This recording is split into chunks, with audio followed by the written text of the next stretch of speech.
আল্লাহ পাক বলেন, দেশের লোকেরা, জনপদের লোকেরা যদি দুইটা কাজ করে, এক নম্বর যদি আমার উপর ঈমান আনে আর আমাকে যদি ভয় করার নীতি অবলম্বন করে চলে, আল্লাহ পাক বলেন তাহলে আমি ওই জনপদের মানুষের জন্য তাদের দেশের আকাশ আর জমিনের বরকতের সব দরজা আমি আল্লাহ খুলে দেব। আকাশ থেকে জমিন থেকে বরকত দান করব। তো আল্লাহ পাক বরকত দেন। আল্লাহকে ভয় যে করে সে নামাজ আদায় করে। আল্লাহ পাক বলেন, রিজেক্ট তো আমি তোমার কাছে চাই না, রিজেক্ট তো আমি তোমার, নিজে নামাজ পড়ো আর পরিবার পরিবর্গকে নামাজের জন্য নির্দেশ দাও। জাহান্নামে যারা যাবে, যত কারণ আছে জাহান্নামে যাওয়ার, তার মধ্যে শ্রেষ্ঠ কারণ হলো, অন্যতম কারণ হলো বেনামাজি থাকা, নামাজ না পড়া। কোরআন বলছে, আল্লাহ রাব্বুল আলামিন কোরআন শরীফের ভিতরে বলছেন, ইয়াতাসাআলুনা আনিল মুজরিমিন মা সালাকাকুম ফি সাকার ক্বালু লাম নাকু মিনাল মুসাল্লিন ওয়া লাম নাকু নুতঈমুল মিসকিন। জাহান্নামীদেরকে প্রশ্ন করা হবে, জাহান্নামে কেন এসেছো? তারা বলবে, আমরা নামাজ পড়ি নাই, নামাজ আদায় করতাম না, আর আমরা মিসকিনদেরকে খেতে দিতাম না। জাহান্নামের যে বড় দুটি কারণ, তার একটি হলো নামাজ না পড়া, আর একটি হচ্ছে মিসকিনদেরকে খেতে না দেওয়া। প্রিয় ভাই সব, নবী করিম সাল্লাল্লাহু আলাইহি সাল্লাম বলেছেন, লা দীনা লিমান লা সালাতা লাহু, তার কাছে দ্বীন নাই, ঈমান নাই যার কাছে নামাজ নাই। পরিষ্কার কথা হলো, পাসপোর্টে আপনার নাম লেখা থাকতে পারে মুসলমান, সার্টিফিকেটে নাম লেখা থাকতে পারে মুসলমান, ভোটার লিস্টে আপনার নাম লেখা থাকতে পারে মুসলমান, কিন্তু আপনি যদি নামাজি না হন, আল্লাহর খাতায় মুসলমান হিসেবে নাম থাকার কোনো কারণ নাই। মুসলমান হতে হলে নামাজকে সঠিকভাবে আদায় করতে হবে। মান তারাকা সালাতান মুতাআম্মিদান ফাকাদ কাফারা, সে করে যে নামাজ ছিল সে কুফর করলো। ফাকাদ কাফারার দুটি অর্থ, একটা অর্থ হলো এই ইচ্ছে করে যে নামাজ ছাড়লো সে করলো, আর এক অর্থ হলো ইচ্ছে করে নামাজ ছেড়ে দিল, কাফের হয়ে গেল। জোরে বলেন নাউজুবিল্লাহ। একজন আল্লাহর বান্দা আর একজন কাফের, দুইজনের মধ্যে পার্থক্য কি বলেন? নবী বলেছেন, আল্লাহর বান্দা, আল ফারকু বাইনাল আবদি ওয়াল কুফরে, কাফের এবং আল্লাহর বান্দা দুজনের মধ্যে পার্থক্য হচ্ছে নামাজ। যে ব্যক্তি নামাজ আদায় করলো সেই মুসলমান, সেই আল্লাহর বান্দা, যে নামাজ পড়লো না সে কাফের। আমি আপনাদের খেদমতে আরজ করতে চাই, 5 ওয়াক্ত নামাজ সঠিকভাবে আদায় করার দায়িত্ব আল্লাহ পাক আমাদেরকে দিয়েছেন। সেই দায়িত্ব যেন আমরা পরিপূর্ণরূপে আদায় করি। আর সেই নামাজটা হতে হবে সাল্লু কামা রাআইতুমুনি উসাল্লি, নামাজ পড়ো সেইভাবে যেভাবে আমাকে নামাজ পড়তে তোমরা দেখেছো। সুবহানাল্লাহ। নবীজির মতো করে নামাজ পড়তে হবে, নামাজ যেন সহিভাবে আদায় হয়। আর এই নামাজই হলো ইন্নাস সালাতা তানহা আনিল ফাহশাই ওয়াল মুনকার, নামাজ মানুষকে অশ্লীলতা এবং পাপাচার থেকে মানুষকে রক্ষা করে। এই 5 ওয়াক্ত নামাজ জীবনে আর ছাড়বো না, করবেন আপনারা? এই ওয়াদা করবেন, জীবনে আর কোনোদিন নামাজ ছাড়বো না। নামাজ কুফরি করা অথবা কাফের হয়ে যাওয়া। তাহলে আমরা ওয়াদা করি, দুহাত উঁচু করে বলেন, ইয়া আল্লাহ, তোমার পবিত্র নামে কসম করি, শপথ করি, ওয়াদা করি, যতদিন পর্যন্ত মালাকুল মউত আমার মাথার কাছে না আসতেছে ততদিন পর্যন্ত ফরজ নামাজ, ফরজ রোজা, শরীয়তের ওজর ছাড়া আর ছেড়ে দেব না, আর ছেড়ে দেব না, আর ছেড়ে দেব না। এবার জোরে বলেন, ইয়া আল্লাহ, আমার আজকের এই কসম, আমার এই আজকের তাফসীরের মাহফিলের শপথ, আমার মৃত্যু পর্যন্ত আমাকে পালন করার তৌফিক দাও, আমিন আমিন ইয়া রাব্বাল আলামিন। হাত নামান। আল্লাহ পাক বলছেন আল আমরু বিল মারুফ ওয়া নাহু আনিল মুনকার, ভালো কাজের আদেশ, অন্যায় কাজ বন্ধ করার এই দায়িত্ব উম্মতের, এই দায়িত্ব দলের, এই দায়িত্ব ব্যক্তির, এই দায়িত্ব হচ্ছে রাষ্ট্রের। রাষ্ট্র যদি ইমানদারদের হাতে পড়ে, কয়টা কাজ করে তারা? আল্লাযীনা ইম্মাক্কান্নাহুম ফিল আরদ আকামুস সালাত ওয়া আতাউজ যাকাত ওয়া আমারু বিল মারুফ ওয়া নাহাউ আনিল মুনকার। নামাজকে প্রতিষ্ঠা করবে, যাকাত আদায় করবে, ভালো আদেশ করবে, আর অন্যায় কাজ দুহাতে বন্ধ করে দেবে। এটা হলো দায়িত্ব। মুসলমান ইমানদারদের দায়িত্ব হলো যে তারা ভালো কাজের আদেশ করবে, অন্যায় কাজকে নিষেধ করবে। ভালো কাজের আদেশ আর অন্যায় কাজের নিষেধ, এই কাজ করেছিলেন নবী করিম সাল্লাল্লাহু আলাইহি ওয়াসাল্লাম। মুহাম্মদুর রাসূলুল্লাহ, সবাই বলেন সাল্লাল্লাহু আলাইহি ওয়াসাল্লাম, তিনি এই কাজটি পরিপূর্ণরূপে করলেন। এই কাজ করার পর তিনি ইন্তেকাল করলেন। এই কাজের সুফল আমারু বিল মারুফ ওয়া নাহু আনিল মুনকার, ভালো কাজের আদেশ, অন্যায় কাজের নিষেধ করলে ফলটা কি হয় তা কি শুনবেন না চোখে দেখবেন? দেখতে চান? তাহলে ইতিহাসের পাতার দিকে তাকান।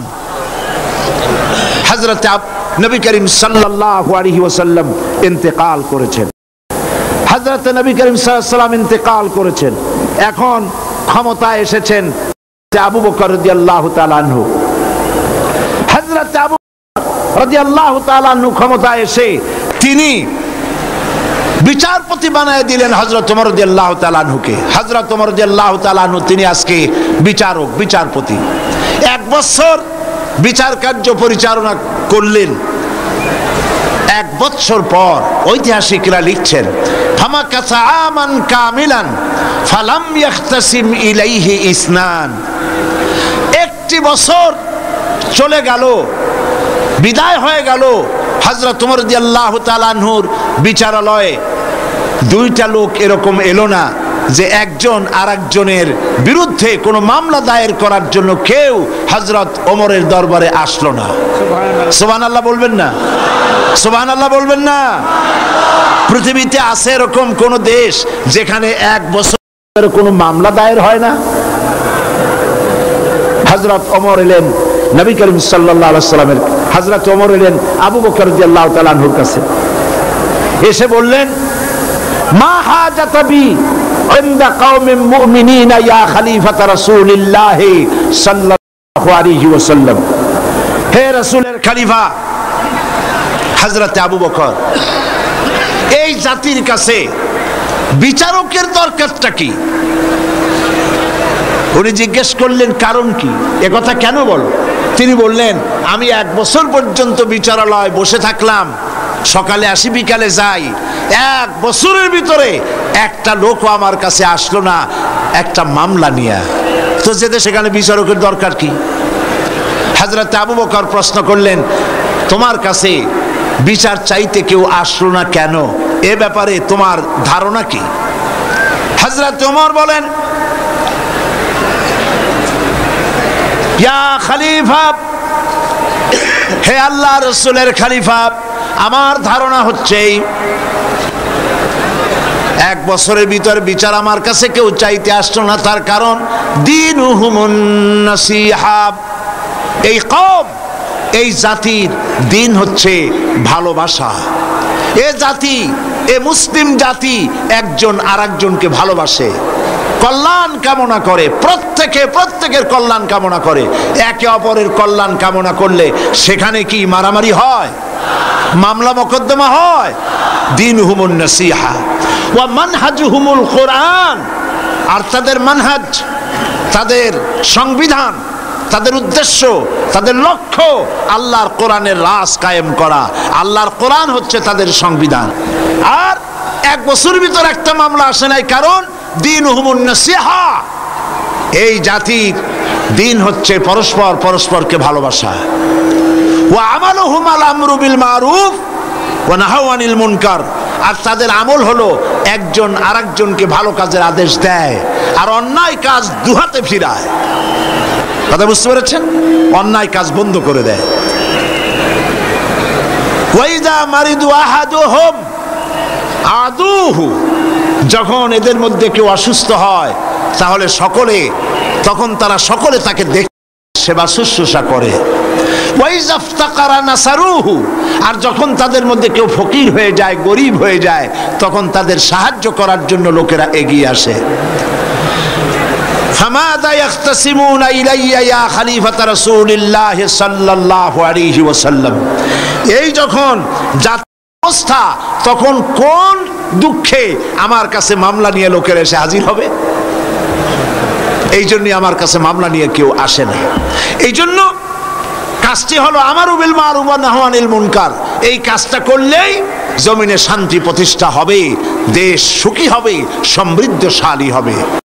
থানায় আজান হয়েছে, দারোগা সাহেবের ইমামতিতে পুলিশেরা দাঁড়ায় গেল নামাজের জামাতে, এসপির ইমামতিতে নামাজ পড়তেছে সেই অফিসের সমস্ত অফিসারেরা, স্বরাষ্ট্রমন্ত্রীর ইমামতিতে তার মন্ত্রণালয়ের লোকেরা জামাতে নামাজ আদায় করতেছে। যদি অবস্থা হয় তাহলে এমন এসপি যে নিজে ইমামতি করে, এমন দারোগা যে নিজে ইমামতি করে বছরের পর বা জামাত নামাজ আদায় করে, এই সব এসপি দারোগা পিটাইয়াও ঘুষ খাওয়ানো যাবে? আর খাবে না। যেই বিশ্ববিদ্যালয় আজান হয়, বিশ্ববিদ্যালয়ের ভাইস চ্যান্সেলর ইমামতি করেন, বিভিন্ন ফ্যাকাল্টির ডিন ইমামতি করেন, আর তার পেছনে ছাত্র ছাত্রীরা নামাজ, যেই বিশ্ববিদ্যালয়ে এরকম নামাজ আদায় হয় শিক্ষকদের পেছনে, ভাইস চ্যান্সেলরের পেছনে, সেই বিশ্ববিদ্যালয় কি ধর্ষণের সেঞ্চুরি হতে পারে? জোরে বলেন, পারে? পারে না। এই জন্য আল্লাহ রাব্বুল আলামিন নির্দেশ করেছেন, যারা ইমানদাররা তারা যদি ক্ষমতায় যায় তাহলে তাদের প্রথম কাজ হবে প্রতিষ্ঠা করা, নামাজ আদায় করা। এই নামাজ হলো মুসলমানদের জীবনের শ্রেষ্ঠ ইবাদত। আল্লাহ পাক বলছেন, ওয়ামুর আহলাকা বিসসালাতি ওয়াসতাবির আলাইহা লা নাসআলুকা রিজকান নাহনু নারযুকুকা ওয়াল আকিবাতু লিত্তাকওয়া। ওয়ামুর আহলাকা বিসসালাত ওয়াসতাবির আলাইহা, নামাজের জন্য পরিবর্গকে আদেশ করো আর নিজেও নামাজের উপরে প্রতিষ্ঠিত থাকো। আমি তোমাদের কাছে রিজেক্ট চাই না, রিজেক্ট তো আমি তোমাদেরকে দেই। রিজেক্ট কে দেয়? জোরে বলেন না, কে দেন? আল্লাহ পাক। আমার লক্ষ্য করেন, বাংলাদেশ হচ্ছে সুজলা সুফলা শস্য শ্যামলা দেশ।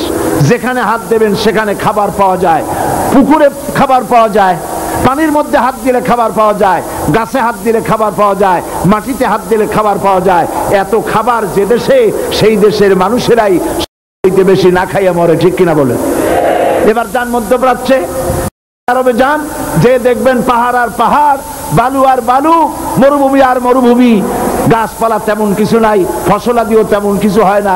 মানুষ মরে না না খাইয়া, বরং খাইয়া খাইয়া এক একজন তার পেটকে দুইখানা তরমুজের সাইজ বানায় ফেলাইছে। না খাইয়া মরে না, না খাইয়া মরে। যেখানে খাবার আছে, পানি আছে, সম্পদ আছে, জায়গার মানুষ। কারণ কি? কারণ হলো আল্লাহ রাব্বুল আলামিন বলেন, ওয়ালাউ আন্না আহলাল কুরা আমানু ওয়াত্তাকাউ লাফাতাহনা আলাইহিম বারাকাতিম মিনাস সামাই ওয়াল আরদ।